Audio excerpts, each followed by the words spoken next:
जय श्री राधे। पूज्य श्री सद्गुरुदेव भगवान के चरणों में प्रणाम। पूज्य श्री राधा बाबा जी के संस्मरण। सिखावन की अनोखी रीति। संत अपने पास में आने वाले व्यक्तियों को सुंदर शिक्षा दिया करते हैं, पर शिक्षा देने की पद्धति हर संत की एक सी नहीं होती और सदा मधुर नहीं होती। संत यही चाहते हैं कि संपर्क में आने वाले व्यक्ति अपनी मर्यादा में रहते हुए भगवद उन्मुखी जीवन व्यतीत करें। करनी से, कथनी से और रहनी से प्रत्येक संत की सिखावन यही होती है कि जीवन आस्तिक, सात्विक, संयमित, मर्यादित हो।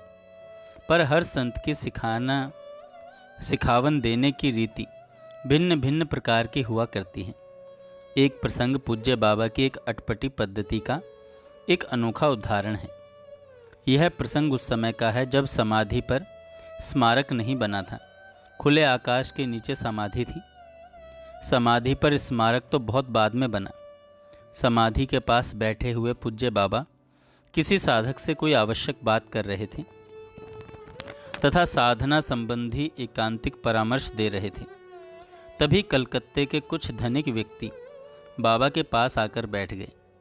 उन धनिक व्यक्तियों के आ जाने से पहले से चल रही बातचीत का क्रम खंडित हो गया तथा एकांतिक परामर्श का कार्य अधूरा रह गया।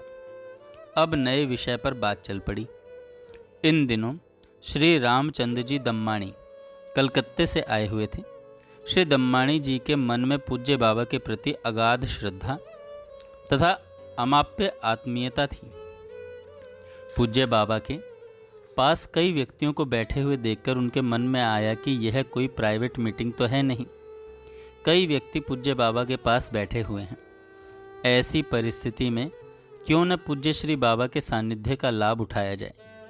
ऐसा सोचकर श्री दम्माणी जी बड़ी श्रद्धा, बड़े उल्लास के साथ पूज्य बाबा के पास गए तथा उन व्यक्तियों के साथ बैठ गए। पर यह क्या हुआ, श्री दम्माणी जी के सारे उल्लास पर वज्रपात हो गया। पूज्य बाबा ने श्री दम्माणी जी को डांटना आरंभ कर दिया।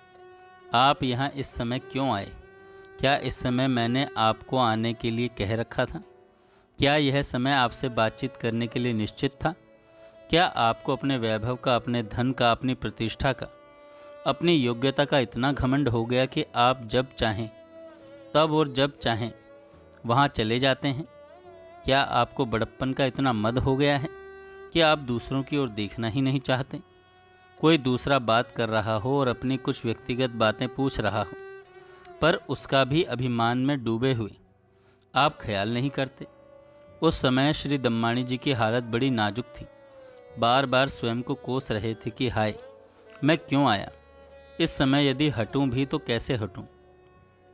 मन ही मन कह रहे थे कि अब बाबा के पास भूलकर भी बिना बुलाए नहीं आऊँगा। यदि आऊँगा तो तभी आऊँगा जब मिलन का समय पूर्व निश्चित होगा। जितना ही पूज्य श्री बाबा डांटते जा रहे थे उतना ही, अपितु उससे भी अधिक श्री दम्माणी जी आत्मभर्त्सना से परेशान हो रहे थे। किसी प्रकार पूज्य बाबा का बोलना बंद हुआ। फिर वह बैठक विसर्जित हो गई। यह प्रसंग दिन में पूर्वाह्न के समय का है। वहाँ से हटते ही खिन्न मन श्री दम्माणी जी अपने कमरे में आ गए। दिन भर रहा मन बहुत खिन्न, चेहरा बेहद उदास, भावनाएं एकदम घायल।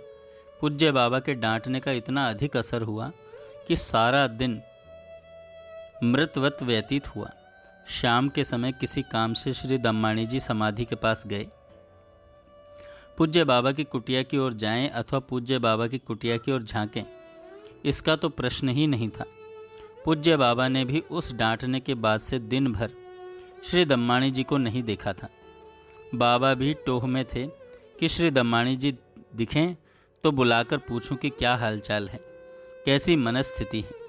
श्री दम्माणी जी ज्यों ही समाधि के पास आए त्यों ही पूज्य बाबा ने उनको देख लिया तथा अपने पास बुलाया।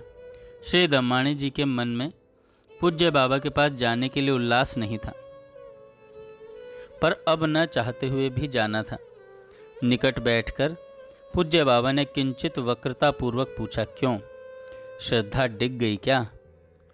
आज दिन भर आप दिखलाई नहीं दिए, इधर झांकने भी नहीं आए। आप भी क्या सोचते होंगे कि क्या है, कैसा सन्यासी है, जो बिना कारण के डांटता है और आवश्यकता से अधिक अधिक नहीं अत्यधिक डांटता है। श्री दम्माणी जी ने विनम्र स्वर में कहा, बाबा सचमुच गलती मेरी ही थी। बिना बुलाए मेरा आना सर्वथा अनुचित था। मेरी भूलों को आप ही तो बताएंगे। मुझे अपनी भूल के लिए दुख है। पूज्य बाबा ने कहा, आप जो कह रहे हैं इसे मैं मान रहा हूँ, पर आपके स्वर में वह प्रेम, वह उल्लास नहीं है जो होना चाहिए। क्या एक ही डांट में उस सारे पर पानी फिर गया?